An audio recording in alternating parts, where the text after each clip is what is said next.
Bonjour tout le monde, salam alaikum. اليوم ان شاء الله غنشوفوا une nouvelle vidéo. C'est une vidéo qui sera consacrée à l'explication de la matrice Mackenzie. Comme vous le savez, on a déjà étudié la matrice BCG ou bien matrice de Boston Constitution Group. Par la suite, on a étudié la matrice ADL. Il nous reste la matrice Mackenzie. Concernant la vidéo précédente, on a parlé de la différence entre la matrice BCG et la matrice ADL. Aujourd'hui, je vais vous montrer quels sont les facteurs ou bien les composants sur lesquels se base la matrice Mackenzie.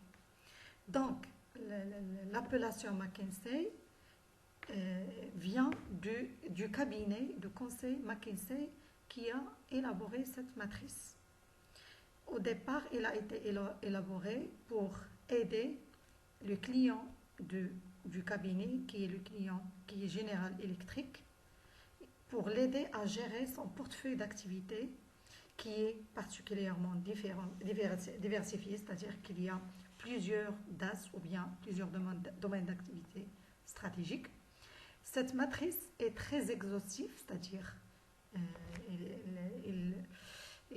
on va voir comment elle est exhaustive, c'est-à-dire il va prendre en compte plusieurs variables, plusieurs facteurs. Elle permet de prendre en compte des particularités de l'activité et de l'entreprise, c'est-à-dire qu'elle va prendre en considération la particularité de chaque activité et de chaque entreprise. Toujours la matrice Mackenzie, elle peut s'adapter à plusieurs contextes et à différents profils d'entreprise, donc selon la particularité de chaque entreprise. Elle nécessite au préalable un diagnostic stratégique complet pour pouvoir déterminer les critères les plus pertinents. Comment? On va voir que pour établir la matrice Mackenzie, il y a d'abord, lorsqu'on dit matrice, il y a deux types d'éléments sur lesquels qu'on va utiliser pour établir la matrice. C'est horizontalement, c'est l'attrait et verticalement sont les atouts. Donc, pour pouvoir trouver ces atouts, d'abord, on doit procéder à un diagnostic stratégique. D'accord? Il prend en compte l'attrait d'une activité qui est lié à son degré de maturité propre et à la valeur qu'elle représente pour l'entreprise et les atouts de l'entreprise. Donc, on va voir par la suite les détails de l'attrait ou bien les attraits de l'activité et les atouts de l'entreprise. On va les voir en détail pour savoir comment on peut identifier ces attraits ou bien ces atouts. Très bien. Les attraits comme les atouts sont définis par un grand nombre de critères qu'on va voir dans un tableau que j'ai essayé de résumer dans un tableau caractérisant l'attractivité de l'activité et la position concurrentielle de l'entreprise. La matrice se divise en 3 zones et 9 cases dans lesquelles apparaissent les prescriptions stratégiques correspondantes. Lorsque j'ai dit les attraits, donc concernant les attraits, j'ai 3 niveaux d'attrait et pour les atouts, j'ai 3 niveaux. Donc les attraits horizontalement 3, fois 3, verticalement ce sont les atouts, donc 3 fois 3 ça donne 9 cases. Et pour chaque case, on a des prescriptions ou bien des recommandations que doit suivre l'entreprise. C'est l'objet bien sûr de la matrice Mackenzie, c'est-à-dire pourquoi on établit cette matrice Mackenzie, c'est pour prendre des décisions ou bien pour suivre les prescriptions stratégiques des consultants du cabinet Mackenzie.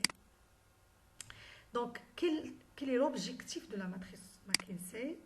La matrice Mackenzie utilise une combinaison de critères pondérés, on va voir comment, quantitatifs et qualitatifs. Elle permet de mesurer l'attrait intrinsèque de l'activité et sa valeur relative pour l'entreprise, comme l'existence de synergie avec les autres activités du portefeuille, la possibilité de barrières à l'entrée, etc., ainsi que les atouts. Donc, c'est une combinaison d'un ensemble, de 2 ensembles. Le premier ensemble, c'est un ensemble d'éléments qui constituent l'attrait et un ensemble d'éléments qui constituent les atouts. Ces éléments, on va les voir par la suite dans un tableau. Donc, les étapes de l'utilisation de la matrice McKinsey. Donc, quelles sont les étapes qu'on doit suivre? On a déjà dit que d'abord, on doit procéder à un diagnostic. Lorsqu'on procède à un diagnostic, on va relever, on va déceler quoi? L'attrait de l'activité pour l'entreprise, les facteurs externes. Donc, le tableau suivant, il va nous montrer comment on va voir ou bien on va évaluer l'attrait de l'activité. Donc, qu'est-ce qu'on va voir? Il y a plusieurs critères pour l'attrait de l'activité. Et pour chaque critère, on va lui donner une note de 1 à 5. Par exemple, on va voir la taille du marché de l'entreprise. Et on va lui donner selon le type d'entreprise ou selon l'entreprise concernée. Donc, une note, par exemple, on peut lui donner, par exemple, la note, la note 2. Par exemple, on peut donner la note 2. Le taux de croissance, par exemple, la note 3. Le taux de marge sur chiffre d'affaires, par exemple, la note 4. Donc, selon la typologie ou bien selon le taux de marge de l'entreprise concernée. Donc, puisque c'est un cabinet de conseil, pour chaque entreprise, elle a un taux de marge sur chiffre d'affaires. La structure et l'intensité concurrentielle, par exemple, la note 2. La saisonnalité, par exemple, on peut attribuer le chiffre, par exemple, 2,5. Le degré de concentration, ainsi de suite. Pour chaque élément, on va lui attribuer un chiffre. Et ces chiffres, ou bien ces notes, seront pondérés, par exemple, par ce qu'on appelle, concernant par exemple les notes, on dit un coefficient, ou bien une pondération.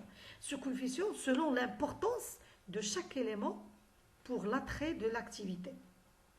Et en fin de compte, on va calculer quoi? On va calculer la moyenne.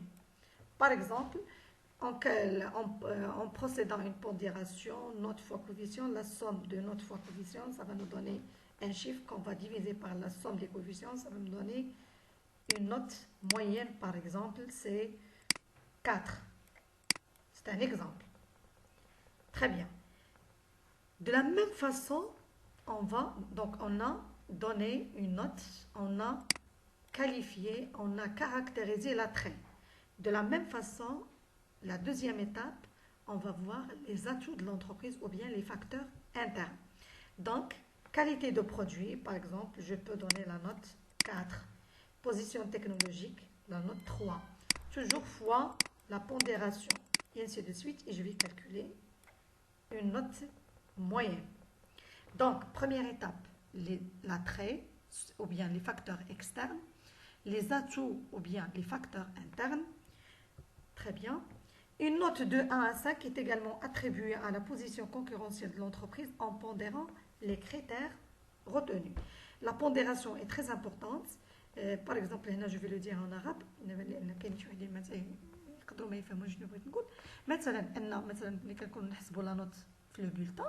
Par exemple, les mathématiques ont, par exemple, pour une branche bien déterminée, un coefficient, par exemple, 8. Alors, on va, pour trouver la note fois coefficient, c'est la note, par exemple, 14 fois 8. Et ainsi de suite. L'essentiel, c'est que plus un élément est important, plus il a une pondération qui est plus importante. Très bien. On a calculé une note moyenne. Par exemple, c'est la note, la note 3. Très bien. Troisième étape, qu'est-ce qu'on va faire? On va procéder au positionnement sur la matrice. Donc, qu'est-ce qu'on va faire? La matrice est la suivante. Donc, on a les attraits, et les atouts. On a trois positions, comme je viens de le dire, concernant les attraits. Trois positions. Soit un attrait fort, moyen ou bien faible. Ça dépend des notes qu'on a pu calculer. D'accord? Moyenne. La moyenne. Faible. en dessous du moyenne et fort, c'est plus que la moyenne. Donc, par exemple, de 1 à 5, la moyenne, c'est 2,5. Moins de 2,5, c'est faible. Plus de 2,5, c'est fort. Et de la même manière pour les atouts. La même chose, on calcule la note, faible, moyen et fort. Donc, 3 fois 3, nous aurons combien? On a 9 cases. Comme vous le constatez, j'ai 3 triangles, pardon, 3 rectangles. C'est cette position qui est en bleu foncé. D'accord? Dans ce cas, les recommandations ou bien les prescriptions lorsque l'entreprise se trouve dans l'une des 3 positions, c'est maintenir la position, suivre le développement, maintenir la position puisqu'on est le leader et améliorer la position. Donc, c'est les 3 rectangles. On est dans une position de maintenir et développer. Très bien. 3 suivants, c'est la position qui est en blanc, les rectangles blancs. C'est rentabiliser prudemment, doubler la mise ou bien abandonner. Donc, il faut faire attention, il faut prendre une position sélective, c'est-à-dire que l'entreprise doit rentabiliser son activité en sélectionnant les activités qui sont les plus importantes. Et en fin de compte, on a les 3 derniers, c'est se retirer, abandonner, désinvestir, se retirer progressivement et sélectivement, c'est-à-dire qu'on est dans une position où l'entreprise doit se retirer, doit abandonner, doit désinvestir. Très bien. Généralement, concernant ces cercles que j'ai déjà expliqué lorsque j'ai expliqué la matrice ADN, plus la taille du cercle est importante, plus, la taille, il a une relation, pardonnez-moi, je m'excuse, donc la taille du cercle, il a une relation avec la taille du marché. Concernant la matrice BCG, la matrice BCG, la taille du cercle représente le chiffre d'affaires, d'accord, des domaines d'activité stratégique. Ici, c'est la taille du marché. Par exemple, dans ce cas, la taille du marché est plus important que dans ce cercle. Très bien. 4e étape, les prescriptions stratégiques de la matrice. Donc, c'est ce que je viens de dire, mais je vais le dire autrement. McKinsey sont indiquées, les prescriptions stratégiques de la matrice sont indiquées pour chacune de ces 9 cases. C'est un résumé de ce que je viens de dire. La zone bleue, c'est ce que j'ai déjà expliqué, correspond à un développement de l'activité dont la position concurrentielle et l'attrait sont favorables. Donc, lorsque nos domaines sont positionnés dans l'un de ces rectangles, donc développement de l'activité. Les prescriptions, on doit développer. Sinon, dans la zone blanche, le cabinet McKinsey suggère un maintien du DAS sous condition, c'est-à-dire on va maintenir, bien sûr, dans un certain nombre de conditions. La zone bleue claire, c'est la zone, elle suggère un retrait, c'est abandonner, désinvestir. Très bien. Alors, le véritable intérêt de la matrice McKinsey réside davantage dans la démarche d'élaboration et de réflexion sur les critères utiles que dans sa construction elle-même.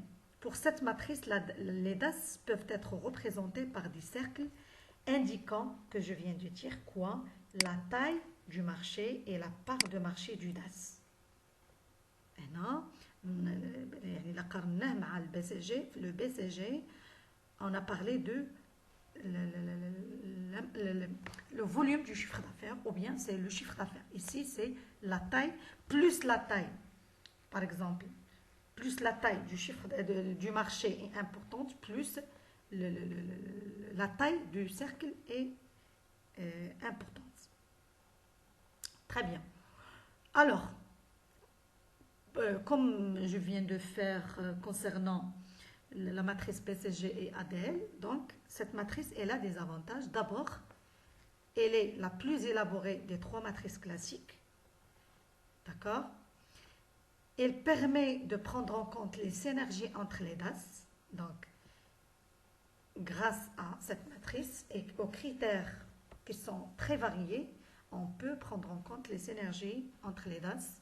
Et troisièmement, c'est la matrice la plus subjective et la plus difficile à construire, en la comparant par exemple avec la matrice BCG. Voilà, la vidéo touche à sa fin. Merci pour votre attention. N'oubliez pas de partager la vidéo, de s'abonner à la chaîne et d'aimer la vidéo. Et à la prochaine, Inch'Allah.